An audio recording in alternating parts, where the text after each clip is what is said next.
PM Modi की अध्यक्षता में केंद्र सरकार की कैबिनेट ने 28 अक्टूबर को 8वें केंद्रीय वेतन आयोग यानी 8 पे कमीशन के टर्म्स ऑफ रेफरेंस को मंजूरी दे दी है। इस फैसले के साथ केंद्र सरकार के लगभग 50 लाख कर्मचारियों, जिनमें रक्षाकर्मी भी शामिल हैं, और करीब 69 लाख पेंशन भोगियों की उम्मीदें एक बार फिर बढ़ गई है। ये आयोग सरकारी कर्मचारियों के वेतन, भत्ते और पेंशन संरचना की समीक्षा करेगा और इनमें जरूरी सुधारों की सिफारिश करेगा ताकि सरकारी सेवाओं में काम कर रहे कर्मचारियों को टाइमली आर्थिक लाभ मिल सके।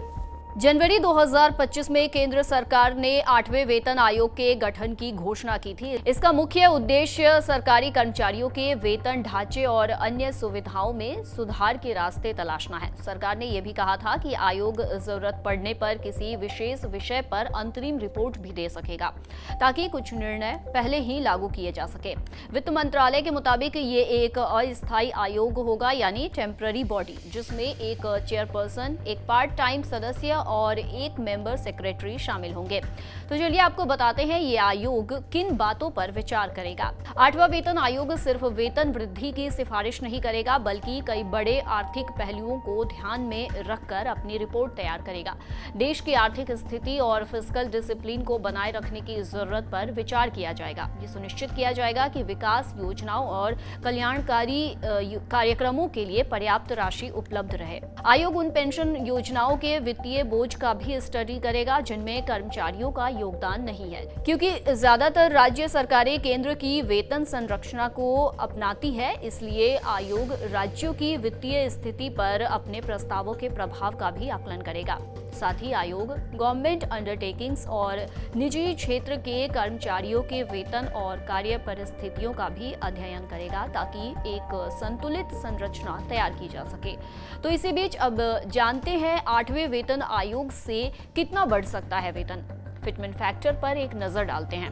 7वें वेतन आयोग में फिटमेंट फैक्टर 2.57 तय किया गया था, यानी कर्मचारियों के पुराने मूल वेतन को 2.57 से गुणा कर नई सैलरी तय की गई थी। उस समय कुल मिलाकर लगभग 23.5% वेतन में वृद्धि हुई थी। अब विशेषज्ञों का मानना है कि 8वें वेतन आयोग में फिटमेंट फैक्टर बढ़कर 3 तक जा सकता है। अगर ऐसा हुआ तो कर्मचारियों की सैलरी में पहले से कहीं अधिक वृद्धि देखने को मिलेगी। हालांकि ये बढ़ोतरी इस बात पर निर्भर करेगी कि सरकार आयोग की कितनी सिफारिशें लागू करती है और कर्मचारी किस पद पर हैं। फिलहाल सभी केंद्रीय सरकारी कर्मचारियों और पेंशन भोगियों को 7th पे कमीशन के मुताबिक वेतन दिया जा रहा है। इसमें न्यूनतम मूल वेतन 18,000 रुपए प्रति महीने, न्यूनतम पेंशन 9,000 रुपए प्रति महीने, अधिकतम मूल वेतन 2,25,000 रुपए प्रति महीने। वहीं कैबिनेट सचिव या समान पदों के लिए वेतन 2,50,000 रुपए प्रति महीने है। और फिटमेंट फैक्टर के तहत 2.57 से गुणा करके देखें तो वर्तमान महंगाई भत्ता और राहत यानी कि डीए और डीआर 58% है। तो उदाहरण के तौर पर समझे तो 18,000 के मूल वेतन पर 58% डीए जुड़ने से कुल 28,440 रुपए मिलते हैं।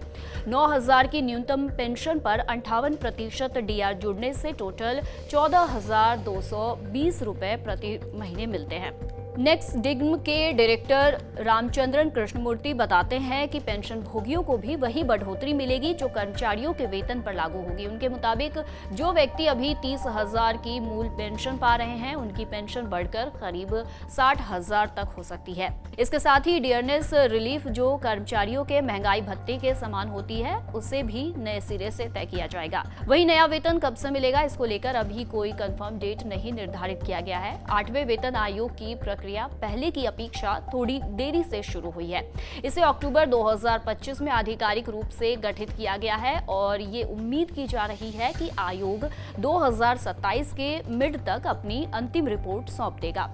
इसके बाद केंद्र सरकार रिपोर्ट की समीक्षा करेगी और उसे मंजूरी देने में 3 से 9 महीने का समय लग सकता है, यानी कर्मचारियों को 2027 में नया वेतन मिलना शुरू हो सकता है। हालांकि कर्मचारियों के लिए राहत की बात यह है कि नए वेतन फरमान का प्रभाव 1 जनवरी 2026 से लागू माना जाएगा। इसका मतलब है कि जब भी संशोधित वेतन लागू होगा, कर्मचारियों को उस अवधि का बकाया भी मिलेगा।